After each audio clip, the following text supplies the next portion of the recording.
Hello friends, நீங்கள் பார்த்துட்டு இருக்கிறது ஏஆர்என் எலக்ட்ரானிக்ஸ். இன்றைக்கி எதை பற்றி பார்க்க போகிறோம்னா, ஒரு 5.1 டிஜிட்டல் ஆம்பிளிஃபையர் பற்றி பார்க்க போகிறோம். இது வந்து பார்த்திங்கன்னா யூடி ஆடியோஸோட வெர்ஷன் 2.2 ரிமோட் கிட் போட்டது. இதனுடைய கனெக்ஷன் டீட்டெயில்ஸ் போன வீடியோவில் நான் போட்டிருப்பேன். நீங்கள் இன்னும் அந்த வீடியோவை பார்க்கலினா டிஸ்கிரிப்ஷனில் லிங்க் தரேன், போய் பார்த்துட்டு வந்துடுங்க. ஆம்பிளிஃபையர் ஃப்ரண்ட் வியூ இதுதான் ஃப்ரெண்ட்ஸ், பார்த்தீங்கனாலே தெரியும் உங்களுக்கு. இது வந்து பார்த்திங்கன்னா வேறு ஒரு மெக்கானிக்கிட்ட போய் போர்டு போய் வந்துருந்துச்சு.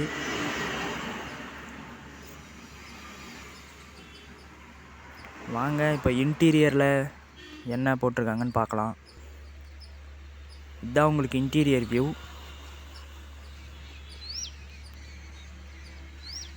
ஃபஸ்ட்டு பவர் சப்ளை டிரான்ஸ்ஃபார்மர்னு எடுத்துக்கிட்டிங்கன்னா ஒரு 8 ஆம்ஸ் வரக்கூடிய டிரான்ஸ்ஃபார்மர் யூஸ் பண்ணியிருக்காங்க. அதுக்கப்புறம் 10,000 மைக்ரோஃபேரட் 50 வோல்ட்டில் 4 கெப்பாசிட்டரும் மெட்டல் டயோடும் யூஸ் பண்ணியிருக்காங்க. அதுக்கப்புறம் ஆம்பிளிஃபையர் செக்ஷன் பார்த்திங்கன்னா சக்தி 4 டிரான்சிஸ்டர் எஸ்டிகே மாடல் லெஃப்ட் ரைட்டுக்கும், மதி ஆடியோஸோட 4 டிரான்சிஸ்டர் மோனோ சப்வூஃபருக்கும், அடுத்து சக்தியோட 4 டிரான்சிஸ்டர் ஸ்டீரியோ போர்டு வந்து சரவுண்டுக்கும், சக்தி 2 டிரான்சிஸ்டர் வந்து சென்டருக்கும் யூஸ் பண்ணியிருக்காங்க. இது கேபினெட்டுக்கு பின்னாடி பார்த்திங்கன்னா 2 ஃபேன் ஓடிட்டே இருக்கும். ஒன்று சப்வூஃபர் ஆம்பிளிஃபையருக்கு நேராகவும், இன்னொன்று லெஃப்ட் ரைட் சேனலுக்கு நேராகவும் ஓடிட்டுருக்கும். அடுத்து வந்து பார்த்திங்கன்னா யூடி அல்ட்ராஜெட் டிஜிட்டல் ஆடியோஸோட 6 சேனல் ஸ்பீக்கர் ப்ரொடெக்ஷன் யூஸ் பண்ணியிருக்காங்க. அப்புறம் நாம் போட்ட யூடி ஆடியோஸோட வெர்ஷன் 2.2 ரிமோட் கிட்டு.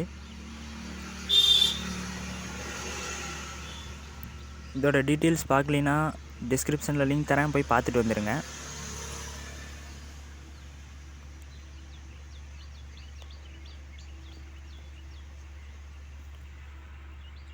வாங்க ஆடியோ டெஸ்ட் கேட்டு பார்க்கலாம் எப்படி இருக்குன்ட்டு.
வீடியோ பிடிச்சிருந்தால் லைக் பண்ணுங்கள், ஷேர் பண்ணுங்கள், சப்ஸ்கிரைப் பண்ணுங்கள்.